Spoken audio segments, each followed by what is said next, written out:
welcome Dr. El-Sayed, and he has some excellent insights. One of them that really caught my eye was when you talked about why rural hospitals are still failing with even with the passage of the ACA and Medicaid expansion, and the inequities in our healthcare system, and you have it.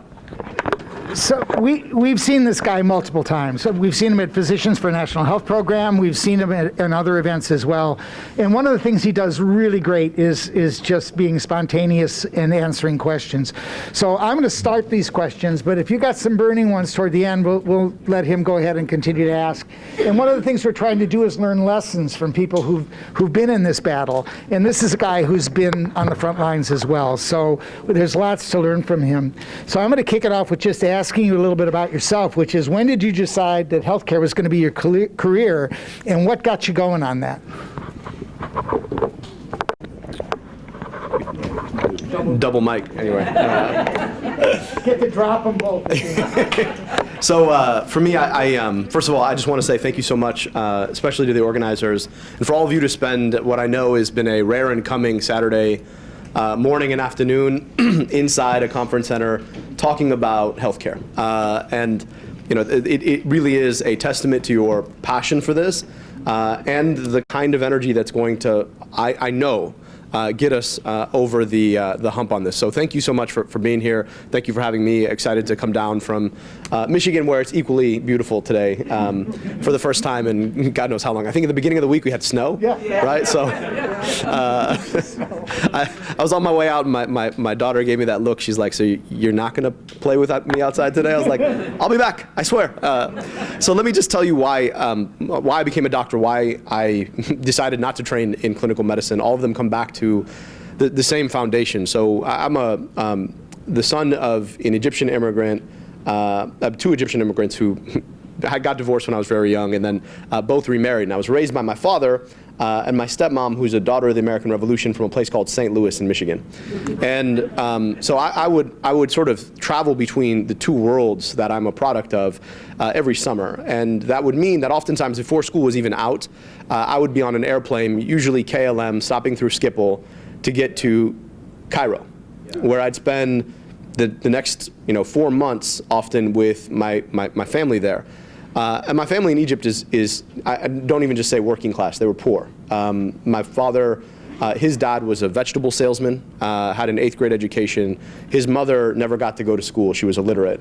But my grandmother, my teta, wisest, most intelligent person I've ever met, she could tell a story. There's a real oral storytelling tradition in the Arabic tradition, the 1001 Nights, Alf Layla wa Layla, and she would just tell us these stories, and I mean, better than anything you see on Netflix, on anything. I mean, she was amazing.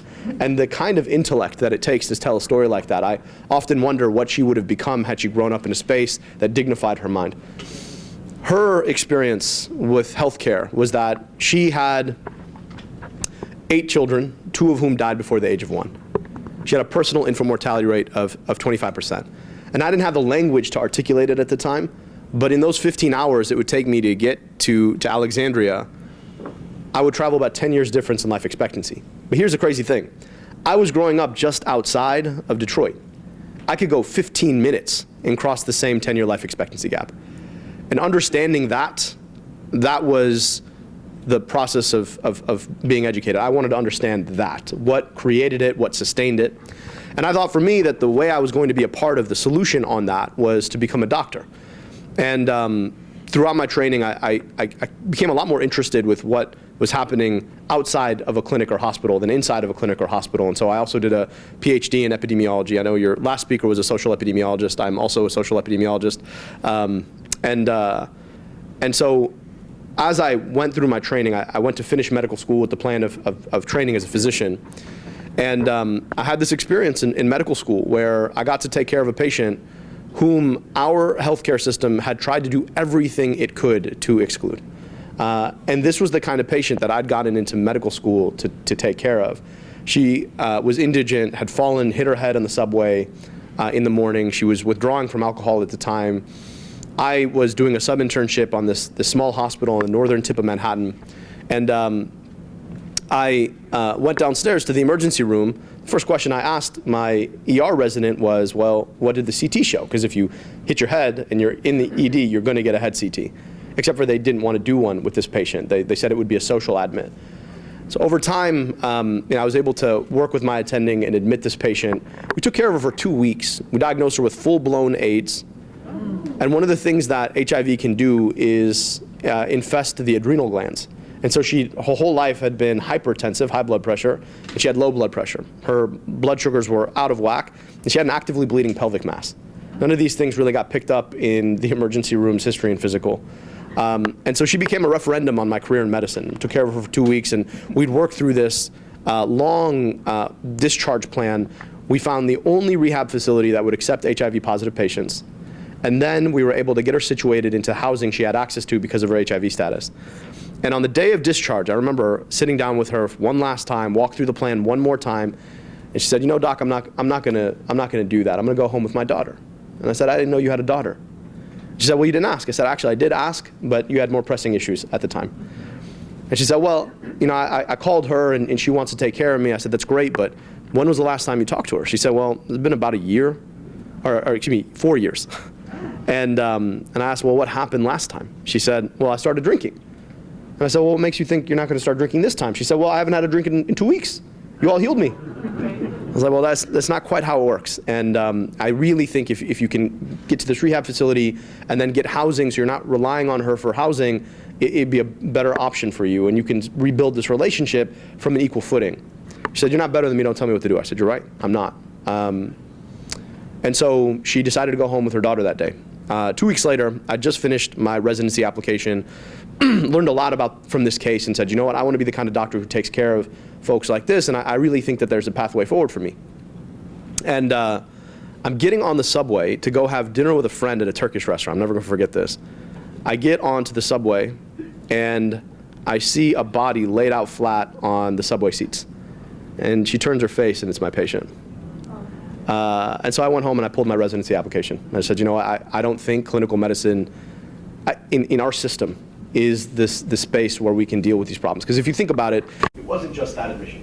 It was every admission before where every resident or attending with an excuse decided not to offer this person high quality health care, where she learned what the rules were going to be for her, where she could not trust the system, let alone all of the things that we failed her on, everything from the education system that spit her out when she was in 8th grade, from the fact that she had been abused by her mother's boyfriend, all of these things that happened in her life. And to me, I said, "You know, I want to work on those issues." So I followed my epidemiology pathway. I became a professor of epidemiology, and it was fascinating because I found myself writing more and more about less and less to fewer and fewer people. And most of them already agreed with what I had to say, right? So at some point I was like, this is not working. And at that point, I got this opportunity to rebuild Detroit's health department as health commissioner. The health department had been shut down when the city went through bankruptcy and state takeover. 185-year-old health department shut down. And we got to building, but no matter what we did, there's just not enough money to take on the issues that we wanted to take on. And at that point, there was sort of this crystallization. I remember being a grad student in the early Obama years when I'd learned that President Obama, who ran on hope and change, I'm from that generation who was like enthused by Barack Obama, right? I mean, we were coming out of college. I graduated college in 2007, and the hope and change was real. And I was like, all right, this is the opportunity to really fix it. And then we started learning about the plan. I'm like, what is this Rube Goldberg? What are we doing here? Right? Why are we?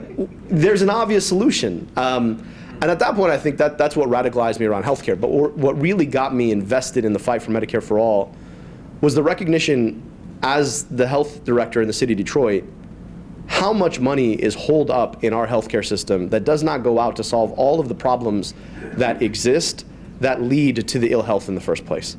And when I ran, I knew I wanted to run on Medicare for All.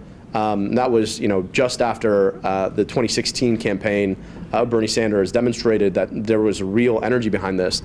And since I've been really focused on trying to articulate that space between healthcare reform and public health. And I think nothing could have made that argument more clearly than the pandemic we just witnessed. So I'll leave it there, and I know there are more questions.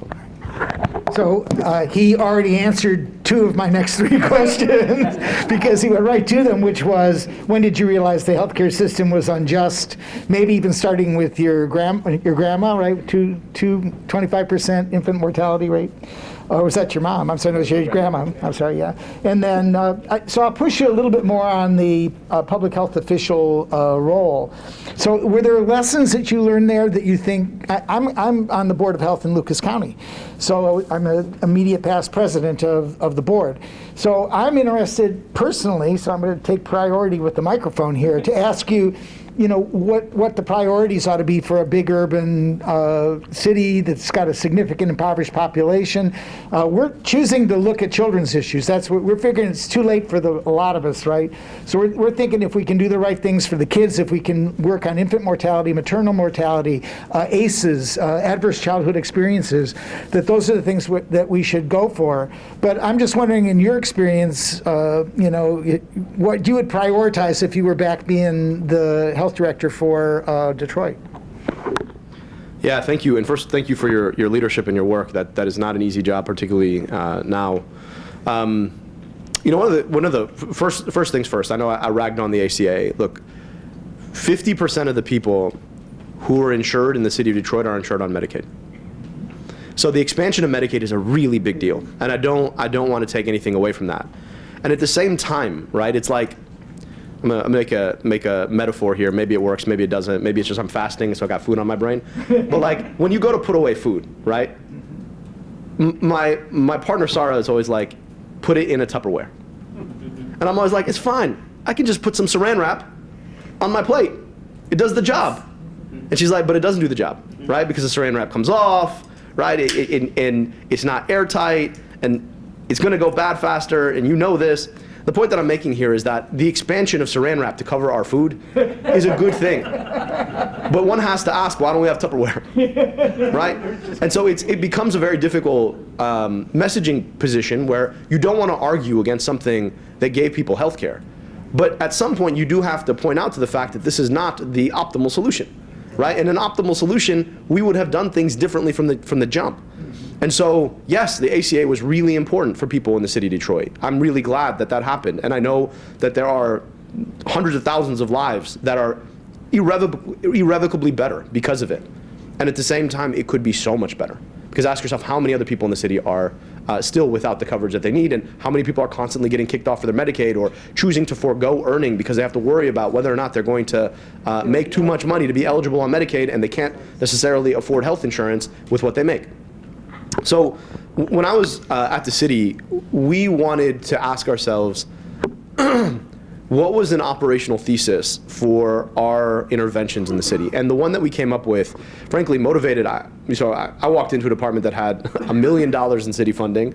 We had the $14 million in state funding to run basic public health operations, and then $10 million to run the Ryan White HIV grant, right? And that's federal funding. So the federal money is entirely programmed. There's nothing you really can do with that. You run the program, that's it. The state money, you have some capacity to ask yourself what programs do you want to fit in under those umbrellas. And then the city funding basically paid a couple of salaries, and that was it. And so we had to rebuild the department, and I needed to have a thesis that I could convince city higher-ups that we were contributing beyond what the state and the federal funding were contributing. And so our thesis was that we wanted to leverage health to intervene on intergenerational poverty. And then we asked ourselves, what are those outcomes that are key transmission points of intergenerational poverty? So infant mortality and preterm birth. We know that a child born preterm at 30 years old is going to earn less on average than a child who is not born preterm, right? So the knock-on implications of prematurity are profound.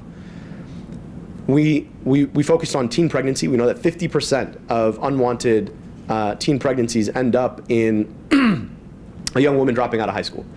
On average, she's going to have more children because she's expanded the window of birthing, and her capacity to feed those children goes down substantially because she doesn't have the same training. We focused on asthma. We know that a child with even mild persistent asthma is going to miss on average 1 school day every 2 weeks. We focused on vision deficits, because it doesn't matter what's happening at the blackboard if you cannot see what's happening at the blackboard. We focused on lead poisoning, because we know what it does to a brain. We focused on misnutrition, which is the combination between malnutrition and obesity. So too much of the macronutrients that'll grow a belly, too few of the micronutrients that'll grow a brain. And then we focused on elderly isolation, which the best single thing you could do for a kid is give them access to an older person who cares about their life, right? And so we asked, what are the programs, partnerships, and policies that we can enact across all of these programs? And it led us to doing things like taking on some of the biggest polluters in the state of Michigan, guaranteeing children free pairs of glasses at school after a vision test, making sure that kids weren't being exposed to lead in their schools and their drinking water after Flint. But at the same time, right, I was operating a department that was vastly underfunded. To put it in perspective, the city of New York spends about $15 per person per year on public health. In the city of Detroit at that time, we were spending $1.50. Wow. And so there was just a lot of operational lift that needed to happen as well. Thank you. That kind of jumped into one of the next issues I had, which was, how do you see a reformed healthcare system integrating those? My kind of analogy for it is, why is there any wrong door? There should be no wrong door for care or for social support if you need it. So have you thought at all about that issue, about how do we, if we, and we will win, how do we integrate into our healthcare system the no wrong door sort of concept, that if what you really need more than a treatment for your cold is a house, or what you really need is to learn how to read. Say again?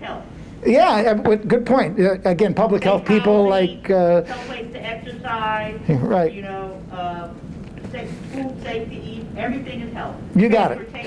And that's kind of public health's mantra in some ways, is that, you know, somebody even put up those barricades on the highway. Why did they put them in the places they put them? Because that's where people would drive off the road. I mean, it's kind of everywhere. We don't really see it. But how do we make sure that there's no wrong door? I guess that's what I would ask you. And is there any hope in that? I'm gonna take that question in two ways. The first is that we have got a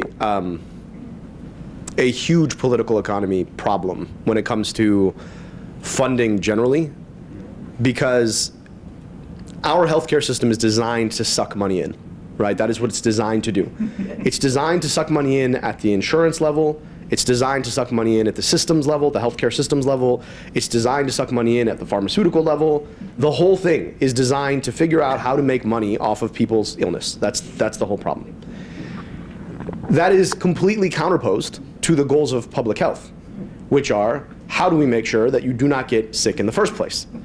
So in our healthcare system, right, the goals of any one institution in a for-profit healthcare system implies that it would be a bad thing to prevent illness. Now, nobody's out there being like, let's make more people sick so we can treat them, right? I'm not saying that. But what I am saying is no one's out there saying, let's not. Let's protect people from getting sick, right? So that they don't funnel into the system. And the people who do that, right, tend to be government public health. And government public health, because we spend 20% of every dollar on an entire economy on healthcare, is massively underfunded, because you go to any policymaker and say, we need to spend $1 more on health, and they'll say, all right, we're already spending so much. And the point here is that while you're spending so much, 15% of it is going into the back pockets of large corporations, and also none of it is geared toward the most equitable, efficient investment in keeping people healthy in the first place. So when I teach this topic, I often ask young students, I'll say, how many of you all, if I were selling a packet of 5 MRIs for $500, how many of you all would buy right now? And most of them say, no, I wouldn't buy. I'm like, well, yeah, because you're students and you've got way too big of loans. That's a whole other issue. We could have another conference about that. But most people just aren't going to spend $500 on a product they don't know they're going to need, yeah? And then I say, okay, well, let's say now you are playing basketball in a rec center, you feel a pop in your knee, and you come back to me and say, Abdul, hey, I heard you had a deal on MRIs. I'm like, well, it's too bad. Because now I'm selling one for $5,000. Do you buy? Lo and behold, everyone says, yeah. Why? Because a nifty topic in economics called elastic and inelastic demand curves, right? Health care is inelastic because you buy it in effect at the point of a gun. Whatever that healthcare outcome is that you've already had, you will now pay almost anything you can to treat it because health is health. And so our system is built, right, to manipulate this inelastic demand curve. So why would we spend more money to keep people healthy, right? You make a lot more money after they're sick. That's the logic. And so the first problem we have to deal with is this issue. And so there is no world where we're serious about public health without being more serious about solving the inefficiency of the healthcare system. And I had a lot of public health colleagues and say, Abdul, you've forgotten your base. You've forgotten where you come from. You're a public health person. Why do you spend so much time talking about healthcare? I'm like, because that's where all the money is. And until we unlock that money, we're not going to be able to invest in the public health space as we need to. The other point I'll make is that because government public health is so underfunded, it has not often had the luxury of thinking about how to provide a user-centered experience. I got a friend of mine who works for Foot Locker, and he works in UX, user experience. His whole thing is about asking, what is your experience of purchasing a pair of shoes at Foot Locker? And I remember when I started at the health department, I was like, all right, we got to really think about the user experience of folks we serve. Because right now, we have built around our own user experience. We have a WIC program, we have a vaccinations program, we have a vision and hearing program, we have a children's dental program. All of them service the same kids and their moms, and yet you got to go to different places to get them. So now we're asking somebody to make 4 different appointments to get the same set of services from the health department. If you're that person, you're like, what is this crazy? Why are we doing this? Well, it's because that's just, we have always designed systems around the bureaucrats rather than around the people that we serve. And so I think, right, when you have more resource, there's an opportunity to invest in more efficient, more equitable, more thoughtful care. The problem is that resource limitations actually make that a lot harder, even though there are efficiencies, simply because, right, it's just easier to do it the way you've always done it. I'll make one last point about this, which I think is important for us to understand. I'm sure you all have heard this argument before. They say, well, do you want your healthcare to work like the DMV? Right? No. I want the DMV to work better, and I want my healthcare to work like the better DMV. Right? Like, the DMV doesn't have to be bad. We've just all sort of assented to this idea that the DMV just sucks, right? Because there is a system of government that tells us that the best way, right, to run government is to run it poorly, so everybody hates government, so everybody defunds government, and then hates it worse. It's a self-fulfilling prophecy. Like, if you funded the DMV well, I mean, think about it, right? It's like if the DMV was nice, like you walked in, it smelled good, and everyone was happy, and you when you had an appointment, you actually got your appointment time, right? And they were happy, like service with a smile, you'd be like, that's great. Government is great. And there's no reason it can't be that way, except for we just keep cutting funding to government. So, we have to make a decision. You get what you pay for, unfortunately. And we consistently choose not to pay for government services. And then, people will point to government services and say, look, they're by their nature broken. You're like, well, no, you've chosen to break them, and now they're broken. But it is a false choice. I mean, it's a false argument. And we have to decide that we are going to ask for better government. And yes, that healthcare ought to be a part of that. Public health ought to be a part of that too. That was wonderful. Thank you. I got a couple more, then I'll open it to the audience for a few more. But we've had a number of our leaders in PNHP and other places talk about what the effect about racism. We had a talk earlier today on the effects of racism on healthcare. Paul Song, do you know Paul? I don't know. Okay. Refers to Medicaid as a type of medical apartheid. And again, listening to your last response, I'm thinking to myself, yeah, it's medical apartheid only because we underfund it and we don't do it the way we ought to be doing it. But I'll hand it back to you and just maybe have you riff a little bit on the issue of racism in our healthcare system and what your thoughts are, how to frame that, how to work to eliminate the adverse effects of racism in our healthcare system. Yeah, your first point is spot on. I just want to offer just a contrast here. About 67% of black children get their health insurance through Medicaid, through CHIP. That compares to about 35% of white children. The average Medicaid reimbursement is 50% as high, half as high as the average private health insurance reimbursement. So basically, we've assented to a healthcare system where we say that the value of a black child's body is only worth about 85% the value of a white child's body. That's de facto what the reimbursement for the same exact piece of healthcare would be. And that to me is crazy. We have made a choice, right, to create A, partitioned healthcare system, and then B, to vastly underfund the part of that healthcare system that is dedicated to lower income people. And because of structural racism, because of differences in access to everything from schools to good jobs to clean air to good housing,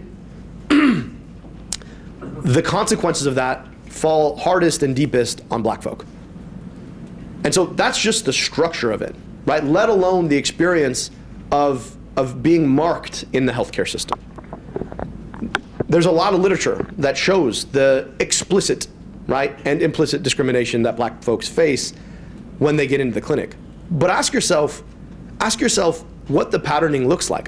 When I trained in medical school, it was very clear. I mean, the patient that I described to you earlier on, she was a black patient. And all of the coding around who that patient was done the minute she walked in, and the emergency room doctor took a quick look at her. She was a social admit, meaning wasn't worthy of the same health care. And in Detroit, one of the experiences I'd often have when I was interviewing folks and talking to them about their own health experience is that they knew that they were being mistreated, that they were being left to last, that they were being ignored in the healthcare system. And often they knew it was because they were Medicaid patients. And the doctor says, well, I'm not being reimbursed for the same level of care, so let me give the lowest quality care that I can get away with. And then, what's even worse, is that they feel good about doing it because they're taking Medicaid patients. I mean, talk about insult upon injury. And so there is a real problem in terms of the learned behavior of healthcare institutions as a function of the price tag that is put on different people's bodies because of the system that we have. So we ask ourselves, even those doctors who say, you know what, I'm going to work specifically on addressing this issue. The hard part about it is that you're also now taking on all of the learned experiences from the past. I want to explain what I mean by this. I've been doing a lot of work for the last 2 years on vaccine hesitancy, particularly on racial inequities in vaccine access and uptake. And oftentimes the abstract comment that we make to ourselves is there is a real history of stark, frank racism and discrimination on the part of the healthcare system, and that's true. But the thing that I think most of us don't pay attention to is that that's not old history. It's not. And I had one pastor tell me, Abdul, my people have been struggling to get basic health care for a really long time, and now everyone's giving them this for free? Suspect. Yeah. That just sounds a little bit suspect. Right? And so there is a recognition, right, that when you have been treated as a second-class citizen, you have been marked as a second-class citizen in the entire healthcare system.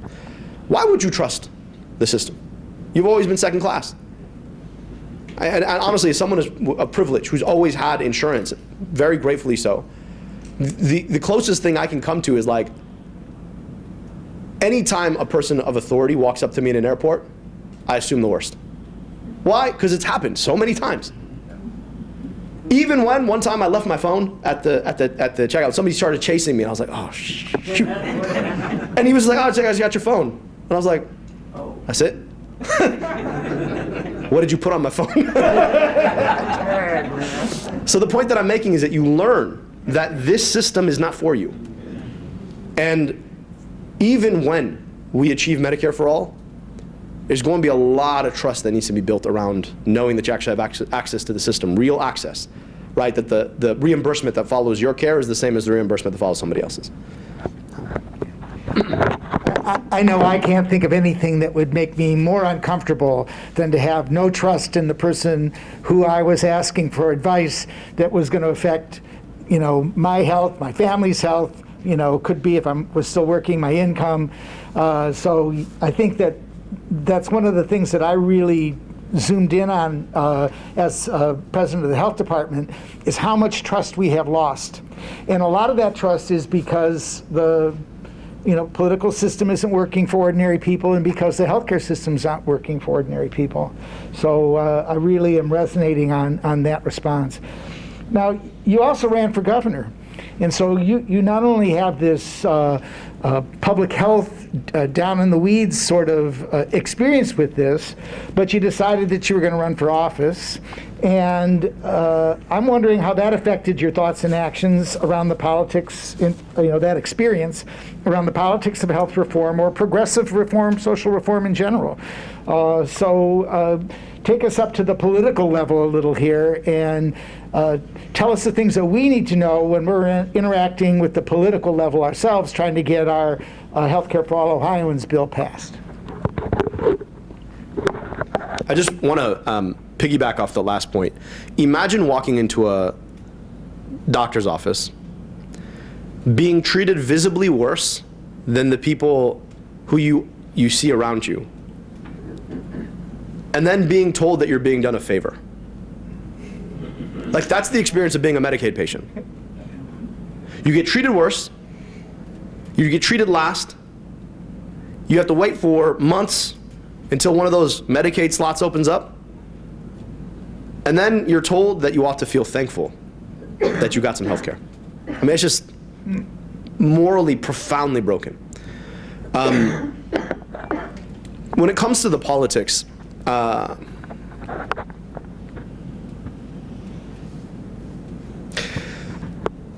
I think we haven't dealt with the stepwise change in the paradigm of what health reform means to people. And we've allowed the frame that was developed in the past to continue to be the frame. What do I mean by that? In the 90s and even the early 2000s, in the last major health reform fights, the conversation was about extending coverage. What was assumed in that conversation was that all coverage is created equal. What has changed since then is that deductibles have skyrocketed. Co-pays skyrocketed. Premiums skyrocketed.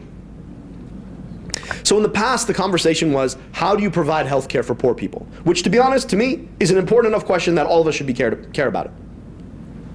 But the problem is that the question today is actually not that. The question today is, how do you provide health care to the median family? Because here's the thing, the median family in America earns about $67,000 a year.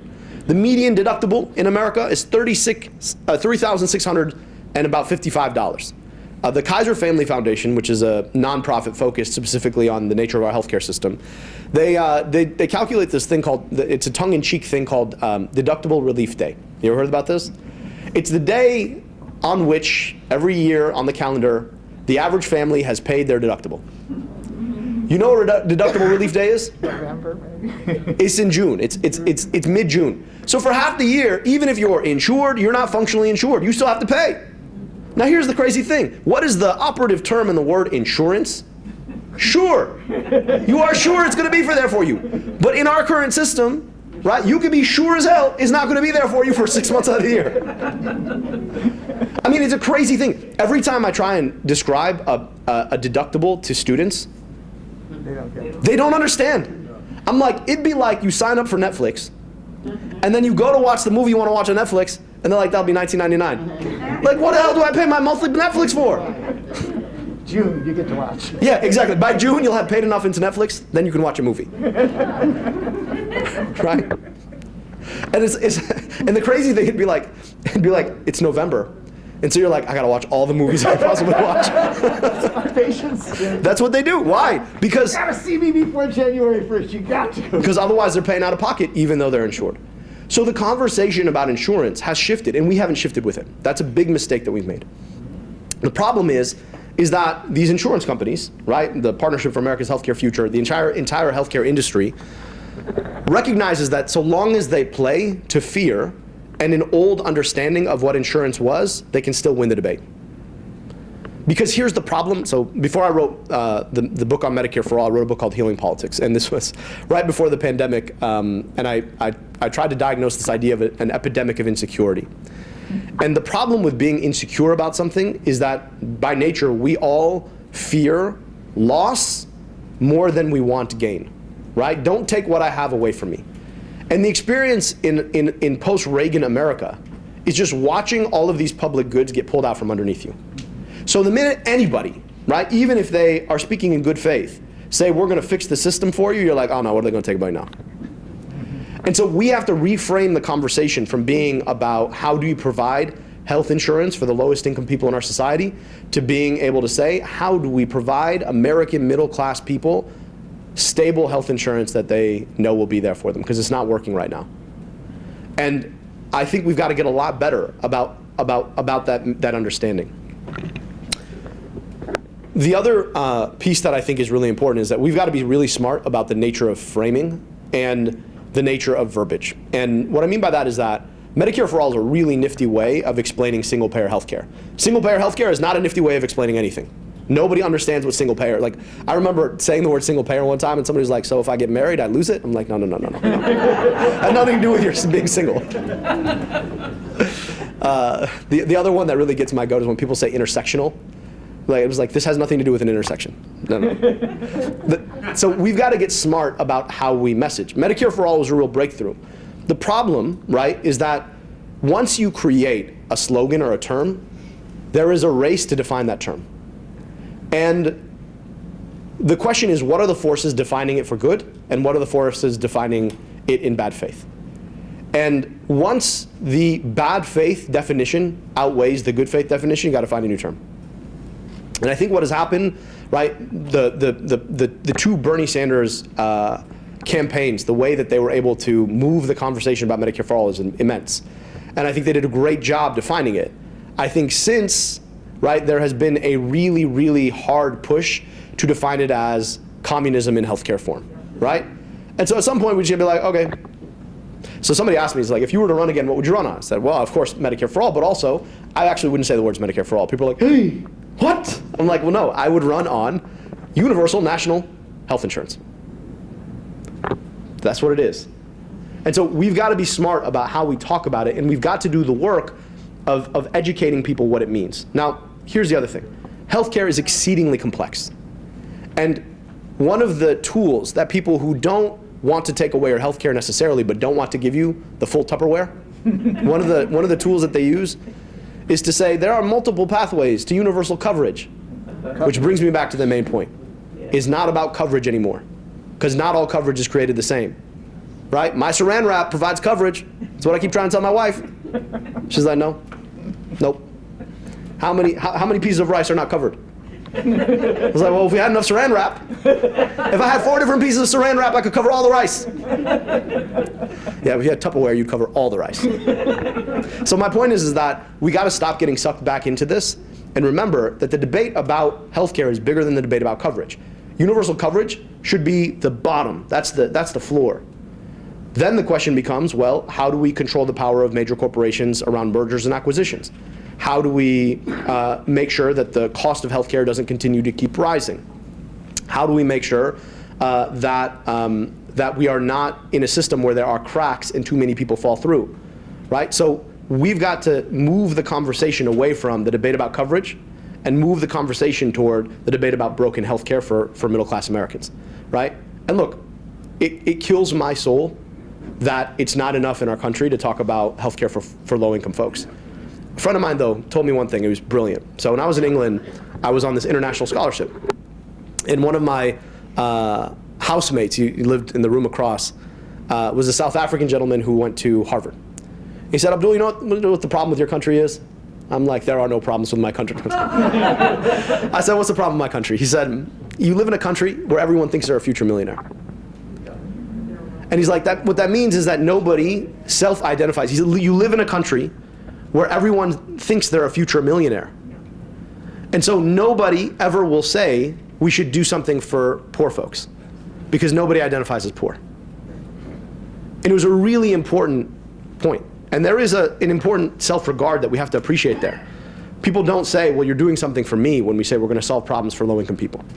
So what we should say is we're going to solve problems for middle-class Americans, because everybody sees themselves there. And it is not just lower-income people, it's also upper-income people. The number of people, I had a conversation with a friend of mine, longtime friend of mine, when I was running, and he's a doctor who owns multiple practices, he makes good money. Right? And I was talking to him about a contribution, and he's like, look, Abdul, like, you know, I love you, I want to support you, I just don't agree with your policies. I was like, all right, well, that's fair. Like, let's talk about it. He's like, well, you know, you're going to tax me, and I'm just poor in a different way. I'm like, well, no, there's just one way to be poor, man. Like, you have enough money, you're not poor. Like, that's just not it. Like, you're just not poor. But even, right, very upper income people will say, I'm middle class. And so we've got to be smart about how people identify themselves, right, when we say, look, this is who we're helping. And so, de facto, when you look at an income distribution, you may sit here, here, or here. But that's not how people think. So we've got to be smart about saying it's not just about coverage for lower income people anymore. It's about fixing the broken healthcare system for everyone, for the middle class. And people see themselves there. It's like, ah, that's for me. And that's really important.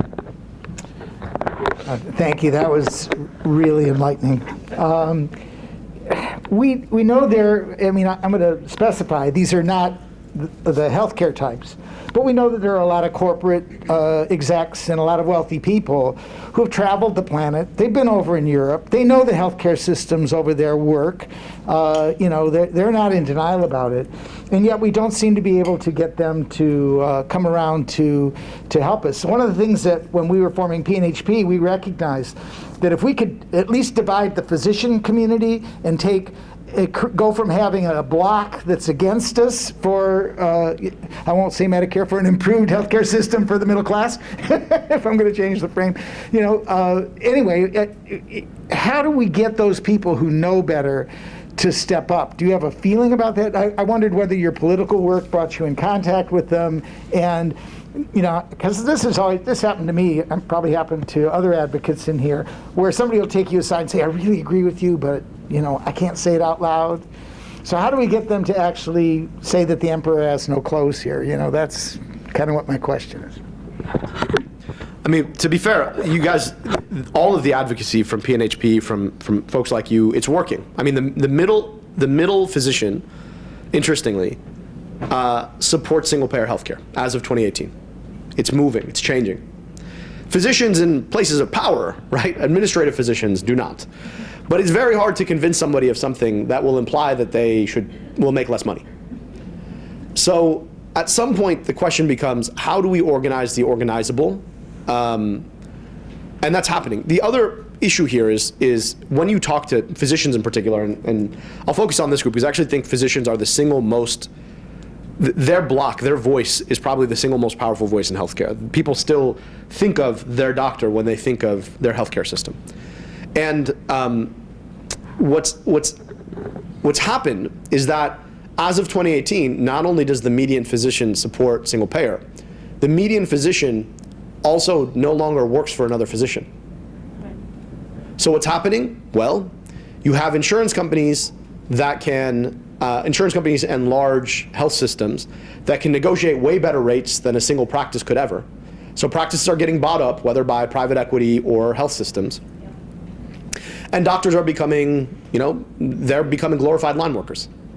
Right? I just spoke to a surgical group, and I asked them, I was like, how many of you all growing up said, you know what I want to do? I want to make RVUs. Right? RVUs are relative value units, which is how we measure a unit of healthcare in a hospital. That's right. So everything's about generating RVUs. You get a bonus based on RVUs. We manufacture RVUs. That's what doctors do. Right? But nobody ever went to med school and be like, I want to make RVUs for my hospital. Right? So my point here is to say, listen, like there used to be a day when physicians were small business owners, and that's when the AMA was built. The AMA is a guild, right? A guild is an organization for small businesses. Whereas what we really need now is a union. Yeah. Right? That's what we need now. And so when you think about the tactics of organizing, they've now sort of become the basic tactics that folks are using to organize Amazon labor workers and Starbucks employees, right? It's like, all right, do you think you're getting a good deal? Do you think for all of those years that you spent in medical school, all that you took on, you think you're getting a good deal? Ask yourself if your hospital really cares about you. Where was the PPE during COVID? How many shifts did you have to work? Now tell us about the nurses. Tell us about the other folks who work in the hospital. Tell us most importantly about your patients. How'd they do? Were you able to provide them the best care you possibly could because your healthcare system was so supportive? Ask them why 22 hospitals shut down in 2020, where we were like searching for hospital beds. Well, they didn't make any economic sense, so they just shut them down. There goes healthcare for all of these folks who live out in rural areas. So I think these are the tools that we need to engage with, recognizing that management's just not going to agree, right? Folks who are doing well because they run an insurance company or they run or they sit in the C-suite of a large conglomerate, they're probably not going to come along, and that's okay, right? The last thing I'll say is that as a profession, and again, I know I'm speaking to a diverse room, but just to speak to the doctors here for a second. As a profession, we have always assumed that we were bigger than politics, and that having politically oriented conversations would somehow sully the objectivity of what we do. But when you're a physician, your basic conversation with your patient, take a fiduciary responsibility is to their health. And helping them to recognize why they struggle so much to be able to afford health insurance seems to me to be pretty important to their health. And I don't know why we're not willing to have that conversation, right? Whether it's out loud or it's with our patients in their rooms, right? The system should not be this way. And guess who suffers because of it? You suffer, right? Whether it was that copay, it's a deductible you still have to pay, the premium you're paying through your nose, the fact that your union is not bargaining for better wages for you and instead it has to bargain for health care, all of those things hurt you, every single one. And you know what, just like I told you, you probably should, eat this, exercise this, take this. I also think you should probably advocate for this. So that was my list. So we're going to take a few from the audience. Somebody preempted here and asked me to have you comment on the whole DCE thing, the direct contracting entities that are eating up traditional Medicare from behind. Do you want to make a comment on that? And then we'll take some from the room. So I wrote a bit about this in my newsletter. I wrote a newsletter called The Incision. If you check it out on Substack, it's abdulelsayed.substack.com. I wrote a bit about this, but there has been a real push, as you all know, to privatize parts of Medicare. And in the past, the way that they did it was full frontal, right? We're gonna assault Medicare from the front. We are going to ask seniors to choose a privatized Medicare product, which is what Medicare Advantage is, right? DCE is like doing it from behind. So instead of going after the patients themselves, the beneficiaries, it's now enrolling physicians into what is actively, in effect, a privatized health management organization, right? And guess who makes the money? All the money that's saved doesn't go back to Medicare. It goes in the pocket of some private equity, some health system, right, that is organizing these physicians. And doctors get a kickback. And so they say, you know what? Well, this seems like a good deal for me. And I think we have to oppose it in the same way that we oppose Medicare Advantage. The other important thing to remember here is that in the past, like literally 5-10 years ago, you could say all seniors love their Medicare. And that was a pretty universally true thing. But Medicare has gotten more and more complex, harder to understand, more and more different parts. And the generosity of the Medicare program seems to have fallen relative to the needs of seniors. And you ask, why aren't we fixing it? Right? Why wouldn't we plug these holes? Why wouldn't we make it easier for seniors to understand? Well, then what would be the value proposition for Medicare Advantage? So it's not just that these folks want to take Medicare dollars and pocket them. It's that in the process, they have an incentive to keep Medicare from being the best possible version of Medicare it can be. So it's important to keep that in the back of our minds as we advocate. Why is Medicare not great, right? Not the best it possibly could be? Well, because someone wants to make sure that they can sell you a product to make the gaps in Medicare better. So long as there are gaps, you can sell someone a product on filling the gaps. So that's why there was huge industry opposition from providing basic things like dental and vision and hearing, despite the fact that almost every senior I know needs dental, vision, and hearing. Right? It's a crazy thing. So you'll have to shout. We've got one back here. Shout it out, I'll repeat it. Yes, go ahead. Yes, having lived in a community that has a Cleveland, that has a world-class medical institution. Got Henry Ford. Disparities, BIPOC communities and poor communities in the shadow of such an august, medical providers is truly baffling when you consider the amount of cost that's spent. And I'm going to just that resume. But I also have the son of a minority healthcare provider who came up in the day before HMOs and all that, and I'm partially happy my old man is not here, but I'd love to be here, that he would have to see what has become of his profession, because he was that small-time business owner that was the pillar of his community, providing that first rung of healthcare. My question is simple to you. Given the changes that are happening, where are those minority healthcare providers in terms of this debate, this push-pull between the money as well as the political thing vis-a-vis healthcare, and the fact that in my community, the city and the county have declared racism as a public healthcare crisis on one hand, but they are still doing the same policies that perpetuate those disparities on the other. yeah. So you only need this one now. Oh, there you Because the other one's mic'd up. My microphone load has decreased here. All right. You guys hear me okay? Yeah. Thank you for a great question, and I really appreciate it. This is an era, I hate to say it, of a lot of performative heartache, where folks will pass these resolutions like racism is a public health issue, and everyone just sits there and has a moment of silence and shakes their head and makes sad eyes. Right? And the question I think we all should be asking is, and okay, so what are we going to do about it?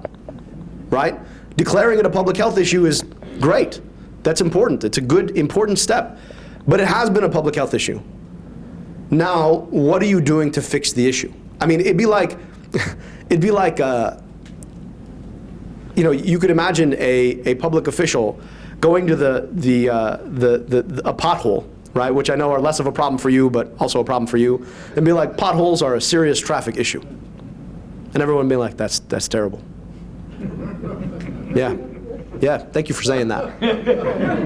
I appreciate you acknowledging that. And then we all just kind of walk away, right?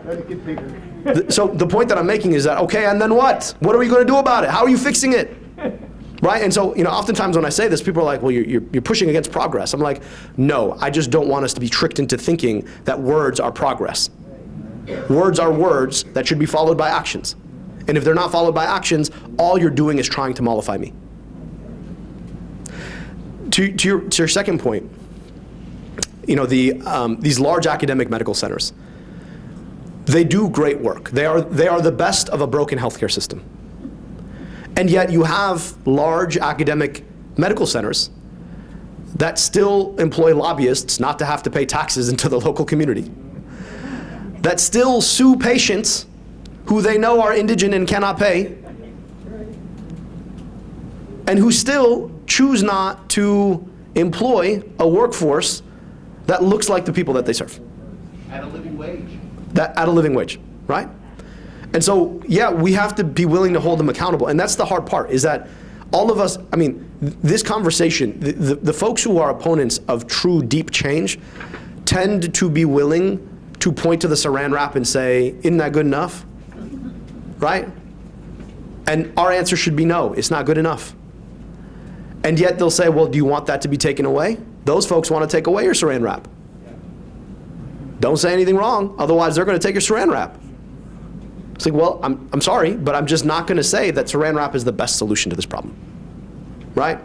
So we have to sort of engage with the fact that if we're not willing to carry forward our values into every institution, right, then the question becomes, well, what are the values? Yeah. The last point I'll make is that in terms of, I brought up the idea of student loans earlier, but we have made it nigh on impossible, right, to become a trained healthcare provider without having to take on huge amounts of debt. And that debt means that you have to service that debt, which then in the moment you say, well, what kind of work am I going to do to service this debt as fast as I possibly can? We wrote a paper back in 2012 with a couple of colleagues that looked at the color of debt for medical students, and we found that black medical students carried significantly more in student loan debt than their counterparts.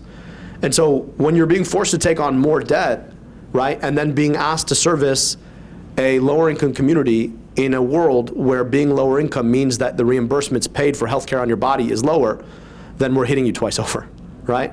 And so oftentimes you'll have diverse doctors who are graduating, black and Latino doctors who are graduating, and they'll say, I can't afford to pay off my loans if I go and work for this free clinic. Which means that we're still not providing care that looks like the people that we're trying to care for. And so these problems connect, right? And I think oftentimes we fail to see those connections, that actually all of this has to come together. One of the things when I ran, I said, look, our single payer program should cover medical student debt, right? Should pay off all the debt, and it should pay for medical school. Exactly, that's exactly right. And if we're not willing to do it, right, then we're going to continue to face the structural obstacle to getting a diverse healthcare provider force and being able to serve communities with folks who've come from those communities. And it undermines that trust when you're trying to get folks in a worldwide pandemic to invest in that, the other component that you talked about, because you're right, most Americans in my community care with their physician that they see on a one-on-one basis. They're more willing to trust that person, even though they know the history and know the system is rigged against you, like the story that you told of your patient that changed your arm. Yeah. But, so that's the third negative Agreed, benefit than those others. But thank you. No, I appreciate the question. We have a question over here. I live in Brunswick, and we have the two competing worldwide health institutions that the gentleman over there was talking about. Now, my question for you is what do we do with the situation where you're having healthcare deserts in the super urban areas, and then in the rural areas, and then the oversaturation in the suburban areas? I live in the suburban area about 25 miles south of the city of Cleveland, and we didn't have even an emergency room in my city 10 years ago. It was literally, if you had to go by ambulance, round trip for the ambulance, it was an hour and a half. They were out on your call between dropping you off at the hospital and coming back. One of the healthcare systems decided we're going to put an ER in the city. Well, the other one, which was the exact same distance away south versus north, said, oh, we're losing patients. So they decided to put an emergency room in the city as well. So now we have two emergency rooms functioning in the city of Brunswick, running at 35 to 40% capacity. Yeah. What do we do about that? Not enough rope, not enough trees. That's a really important point, because what's happening is that they're not going to the rural communities and they're not well servicing urban communities. I mean, the University of Chicago runs one of the best healthcare centers in the city of Chicago. They were forced to open up an emergency room. Isn't that crazy? So the people who live in Hyde Park in Chicago, right, south side of Chicago, they were actively trying to close their doors on them, right? We don't have a way in for you. We exist to provide inpatient and other services for tertiary and quaternary patients, right? That's the stuff that bills well.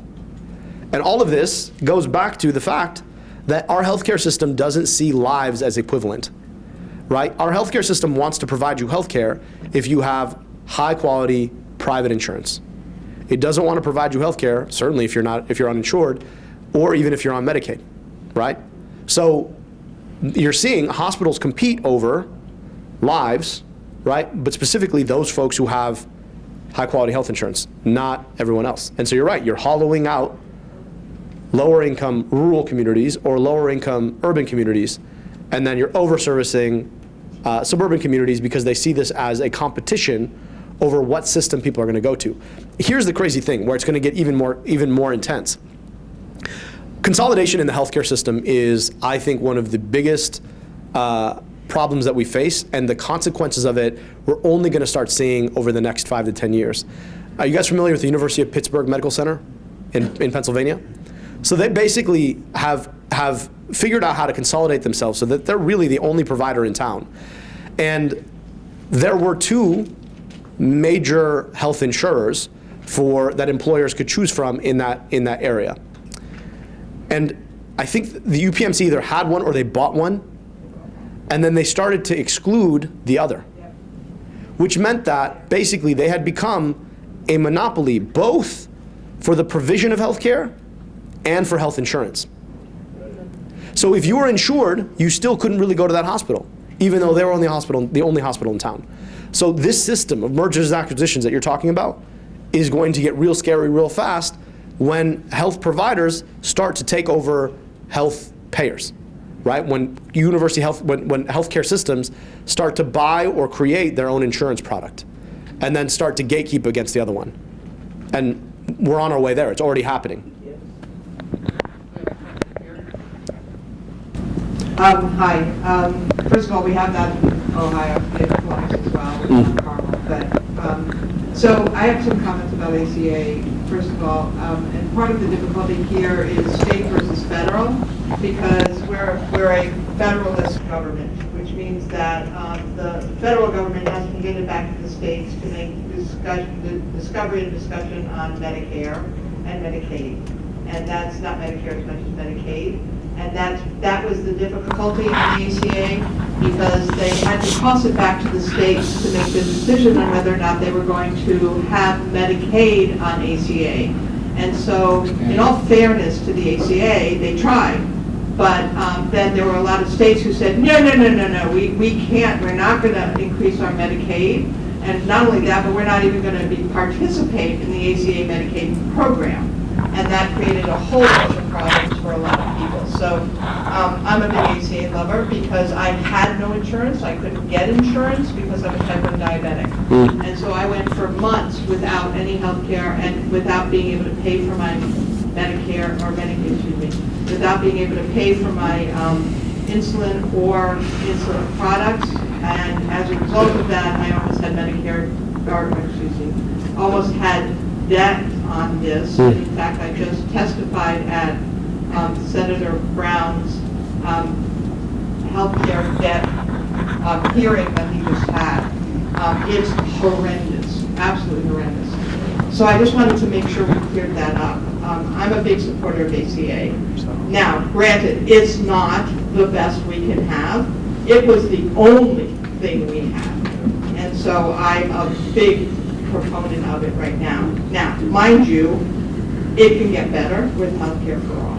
So I'm a big proponent of that. Now, the one question I do have, however, is have you ever discussed or are concerned about the mental health issue with reentering citizens from the prison systems who leave the prisons, have no health care, have no mental health options, and then what ends up happening to them is they're homeless and they have no options and they end up on the streets and we have nothing for them.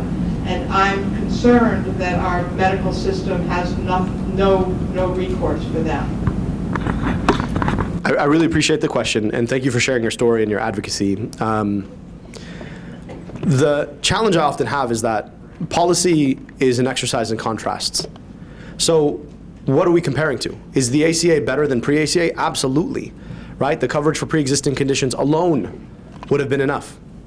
But your second question actually illustrates exactly what's wrong, is that you have a very piecemeal set of solutions into the cracks of which people fall into often. Returning citizens are a perfect example of that. They get health care as incarcerated people, not necessarily the highest quality health care, but they get coverage. And what tends to often happen actually is you end up having people, they come out of their incarceration, they return, and then they can't get health care and they'll start withdrawing from medications that they had been on, right, that had stabilized them for a really long time. And the thing that I, not to belabor my analysis or my metaphor here, but that's the thing about saran wrap, right? It's like you can cover the dish, it just doesn't cover the dish for all the time, right? And there are a lot of parts of the dish over which the saran wrap can fall. You know what I mean? And that's the issue, is that it's not that the ACA is not great policy, it's that the ACA has gaps, and for a lot of folks who fall through the gaps, the policy needs to be better.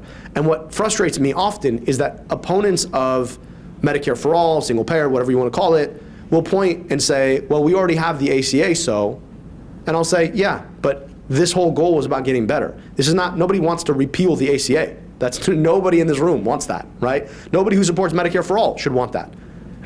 But the question is, then what next? How do we solve the next problem? And that the example that you brought up is a perfect example of exactly what the issue is. Had we had Medicare for all, if no matter who you were, what your circumstances were, you were insured by the federal government, it wouldn't matter if you were in jail or out of jail. The minute you got out of jail, you go to any PCP and say, hey, listen, I need your care. And you know what? They would provide it because you had insurance, by the way, that was as good as everyone else's insurance, right? Didn't matter the situation. Didn't matter if you were employed. And so the fact that we don't have a robust set of public goods that we offer people, right? Whether it's healthcare or high quality education, it leaves a lot of folks falling through the cracks. And even worse, there are a lot of folks who should have services who don't know they're eligible. You know why? Because the system is so complex that they don't know how to use it, right? And so that's the other side we don't actually often talk about, is that there's a framework around trying to solve public problems that is like a solution for every individual. And so it ends up being a solution for no individuals because nobody knows how to use it because they don't know what solution they get, right? And that user experience, we talked about a little bit earlier, the user experience of American healthcare is so difficult to wrap your mind around because you just don't know where you fit. I mean, I'm in a position now where I'm trying to offer health insurance to my employees as someone who knows health insurance pretty well, right? And I'm like, this is really quite complex. And I'm trying to like figure out actuarially where savings are coming from, where they go, how high rates are and these are, and I'm, as someone who like does this, frankly, my wife and I, both doctors, every time we have to sign up for healthcare, we literally sit down and be like, all right, what are my chances of dying? And what are your chances of getting pregnant? Okay, those are the two big questions, right? And we have to figure out, right, whether we want a higher deductible plan or a lower deductible plan based on that. And we actually have to sit down and think about this. As people who like have really, really high literacy, literally wrote a book about this stuff. So, that, yeah. Well, We have another question. I know, but the League of Women Voters is doing a criminal justice study reform in Ohio, just to let you all know. So hopefully in one more year, they're going to be coming out with it. It's huge. That's awesome. Absolutely huge. The second point is that because I'm a type 1 diabetic, they wouldn't insure my company or my employees because I was a type 1 diabetic. That's crazy. Yep. That's crazy.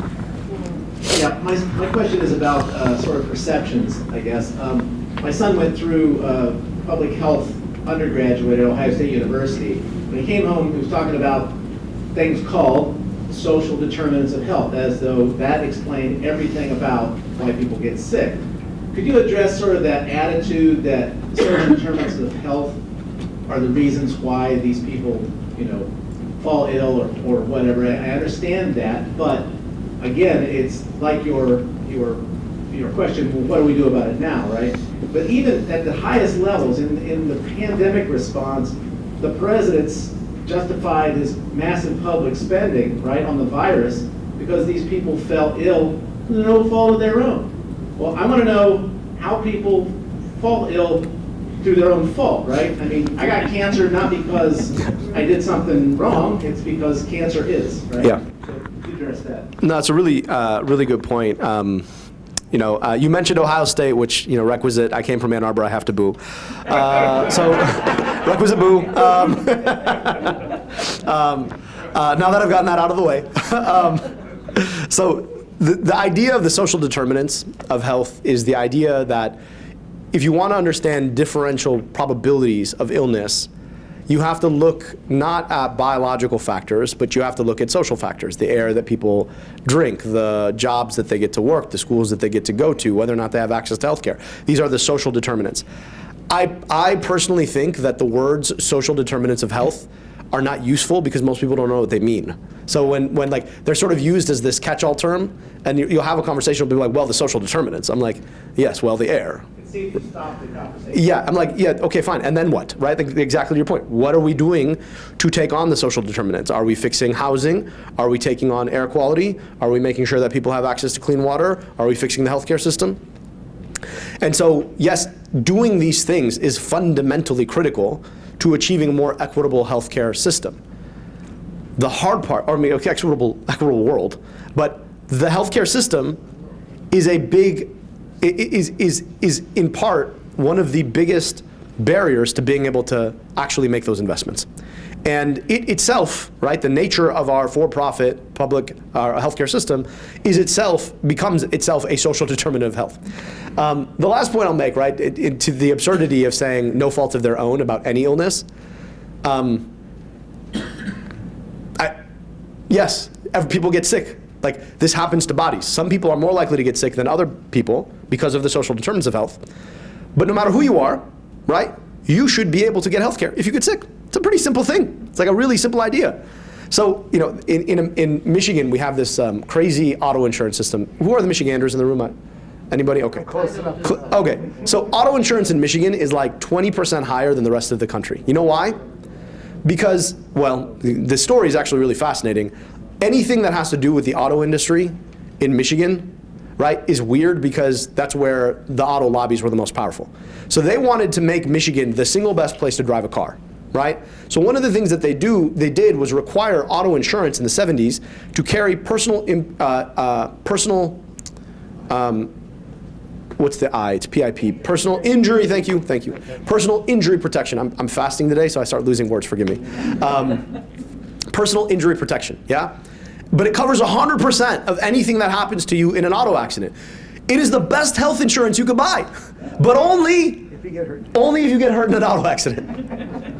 And so one of the problems is that it's become so expensive to provide that a lot of folks are getting priced out of auto insurance, particularly in low-income communities like Detroit, right? And so folks can't afford it. So there's been this big debate about, well, what do we do about PIP? And it's fascinating to me, like all these people who couldn't be bothered to deal with actual health reform, like Medicare for all, are like, why do you want to take away people's health insurance? I was like, I don't. Why don't we provide everybody awesome health insurance, and then we can stop asking auto insurance to be health insurance too? How about that? Or slip and fall. But or any of these sort of like pathways. Shouldn't matter how you get injured. Shouldn't matter how you get sick. You should be able to have health insurance. Should be a simple thing, but you know, there you also have to follow the money. You know why the system stays? Because hospitals make a lot of money billing auto insurance because their billing rates are a lot higher. And because trial lawyers make a lot of money, right, billing auto insurance. And so these two folks, plus the auto insurance industry, have created this sort of troika that makes sure that we'll never really have reform. I was wondering if we should start holding our doctors accountable by demanding, in some polite way, that they join PNHP and SPAN. Can we get a registry so that we know that the doctors that we are going to are going to support what we believe in? That's an interesting, you gotta vote with your feet at some point, right? Or in this case, vote with your bodies. One of the hard things is that I used to be real tough on doctors. I used to believe, especially during my training, that the reason our healthcare system is terrible is because doctors are greedy. And then I sort of learned a lot more about where the real power lies. There's actually a great book called Doctored by a gentleman named Sandeep Jauhar. And he says that doctors have gone from being knights in shining armor to being knaves, right, to being pawns. And oftentimes the culture of medicine is such that you're taught to fear your superiors. One of the reasons I knew I wasn't going to last is because I asked too many questions. So I remember, very particularly in med school, multiple times just asking these like chairs of departments, be like, why? And they'd be like, why is this medical student talking to me? I was like, because I have opinions, I have questions, and I pay you, so you should probably answer my question. They didn't like that very much. So the problem is that there is a culture where you have watched sort of this system beat you down, work you ridiculous hours, and then by the time you finally get out of the system and you're ready for the payoff, you don't want to put that at risk. And so it's very easy to fearmonger doctors and say, hey, like if this goes through, you're not going to get paid, you're not going to be able to pay off your student loans, somebody's going to tell you how to deal with your patients, and you'll say, you know what, I'm just going to keep my head down and I'm just going to do my work, right? So I don't think that doctors who don't support single-payer healthcare are greedy. I think oftentimes they're just scared. And I think we have to do a much better job as a community working with them around answering some of these questions. So one of my biggest supporters when I ran was a gentleman who's a dermatologist who runs a dermatology practice. And he was like, Abdul, I love everything you stand for. You know, he's a Muslim guy too. He's like, I love that you're providing our community some representation. But I disagree with you on Medicare for All. And I remember when I wrote the book, when Micah, by the way, a proud Ohioan who roots for Ohio State. When we wrote the book, I sent him one of the first copies, and I said, I want to lay this out for you. And since he has been one of the most vocal activists I've seen for Medicare for All, he's like, look, you answered a lot of the questions that I had that a lot of the talking points don't get to, right? As in, what's going to happen to my reimbursement rates? As in, how do I protect my small practice from being bought up by all these gargantuan systems that are trying to buy me? As in, how do we take on private equity? And this offers actual answers to those questions.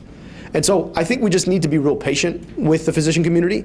And again, it's working. The median physician supports single payer, right? It's working. And I think once doctors wake up and decide that they need a union, but once they do that, right, I actually think that the movement is going to gain a whole lot of steam. So I really appreciate the question. And I just want to say, I really appreciate you all welcoming me to Ohio. The weather was fantastic. I'm going to go ahead and assume that the weather is always this way in Ohio.